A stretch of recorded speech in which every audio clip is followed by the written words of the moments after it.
Part 2 shadows of deceit. One Mumbai के घेरेदारों दर street से दौड़ रही थी। टीम मेंबर्स एक दूसरे से चिंता भरी नजर चलाने लगे। आरव का दिमाग सोचने में लगा हुआ था, कैसे उन्हें हर कदम पे पीछे छोड़ा गया था, उसका पता लगाने की कोशिश करते हुए। थोड़ा आराम करना होगा, आरव आखिरकार बोला, टेंस साइलेंस को तोड़कर। हम बंदरा के सेफ हाउस में इकट्ठे हो जाएंगे। सेफ हाउस एक साधारण अपार्टमेंट था, शोरगुल के बीच में दूसरे बिल्डिंग्स में से बेजाती हुआ।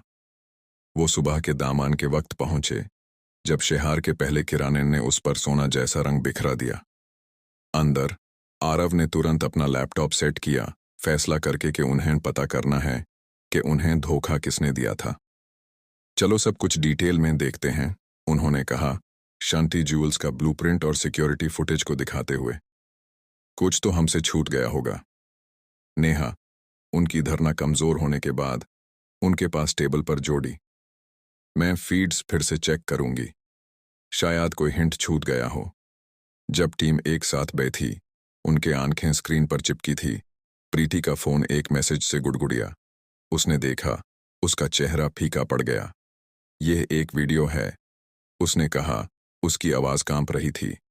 वीडियो किसी अनजान नंबर से था। एक मास्क वाले फिगर दिख रहा था। उनकी आवाज डिजिटल रूप से बदली गई थी। अपनी सफाल चोरी पर बढ़ाए हो, फिगर ने कहा, उसके टोन में हल्का हल्का तारीफ था। तुमने अपना हिस्सा परफेक्ट खेला, लेकिन असल इनाम गहने नहीं है। ये डेटा है जो तुम अनजाने में पास कर गए। स्क्रीन बदल गई, एक हाई सिक्योरिटी फैसिलिटी का डिटेल्ड ब्लूप्रिंट दिखाते हुए, साथ में एक list of names and locations. Aarav का दिल डूबा जब उन्होंने कुछ नाम पहचाना। मुंबई के अंडरवर्ल्ड और लेजिटिमेट बिजनेस दुनिया के शक्तिशाली व्यक्तियों में से कुछ। जिसने ये भेजा, वो हमारी चोरी से पहले ही सब जानता था। आरव मुट्ठी बंध गया। उन्होंने हमें इस डाटा को पाने के लिए इस्तेमाल किया। पर क्यों? राघव ने पूछा। उसकी आवाज में फ्रस्ट्रेशन थी। इस इंफॉर्मेशन में इतना खास क्या है? नेहा, उनकी आंखें लिस्ट पर घूमती हुई अचानक से गस्प ली। यह कोई भी फैसिलिटी नहीं है। यह एक गुप्त सरकारी लैब है। वो कोई हाईटेक सिक्योरिटी सिस्टम डेवलप कर रहे हैं, कुछ ऐसा जो सर्वेलेंस और कंट्रोल को बदल सकता है। इसके इम्प्लीकेशंस भारी थी। जिसने उन्हें ट्रैप किया था, अब उन्हें बहुत सेंसिटिव जानकारी तक पहुंचा सकता था, जो देश की सुरक्षा को खतरे में डाल सकती थी।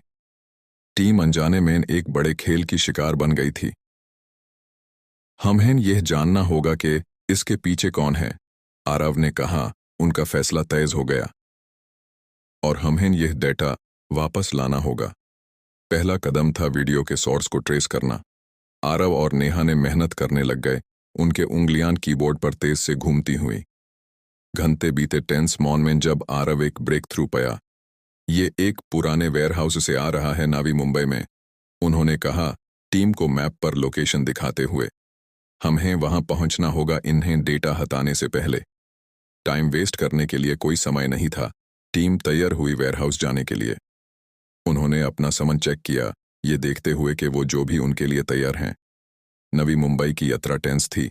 हर मेंबर अपने ख्यालों में गुम था। जैसे ही वेयरहाउस के करीब पहुंचे, आरव ने कुछ अजीब देखा। बिल्डिंग वीरन लग रही थी। उसके विंडोज बंद थे और आसपास की जगह सुनसान थी। वो कुछ ब्लॉक दूर पार्क करके करीब गए और कदम से कदम मिलाकर छायों के जरिए चींके।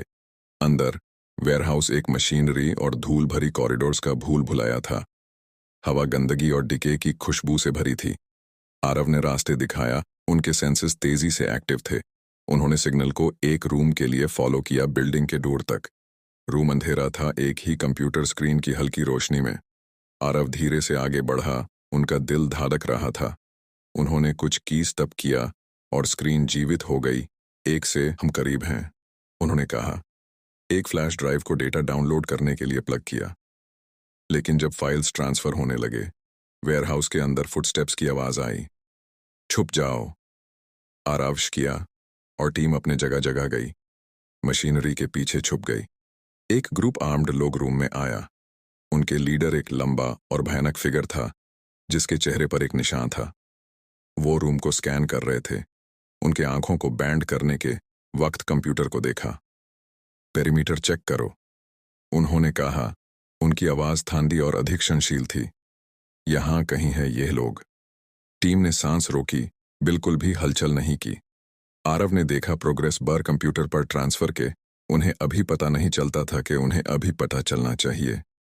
जैसे ही ट्रांसफर कंप्लीट हुआ, दूर के दूसरे कोने से आवाज आई। समीर, जल्दबाजी सोचने वाला, ने एक छोटा सा मेटल ऑब्जेक्ट फेंका था डिस्ट्रैक्शन के लिए। लोग आवाज की तरफ भाग गए।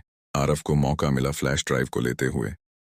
चलो, आरव तेजी से किया और टीम एग्जिट के लिए भाग गई।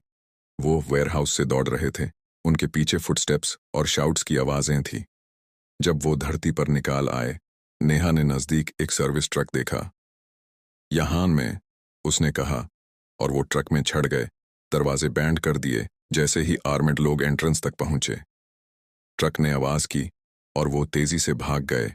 दिल धड़कने लग गए। यह तब तक नहीं हुआ था जब तक वो सुरक्षित मुखिया सड़क पर नहीं पहुंचे। आरव ने फ्लैश ड्राइव लैपटॉप में प्लग किया। उनके आंखें फाइल्स को स्कैन कर रही थी।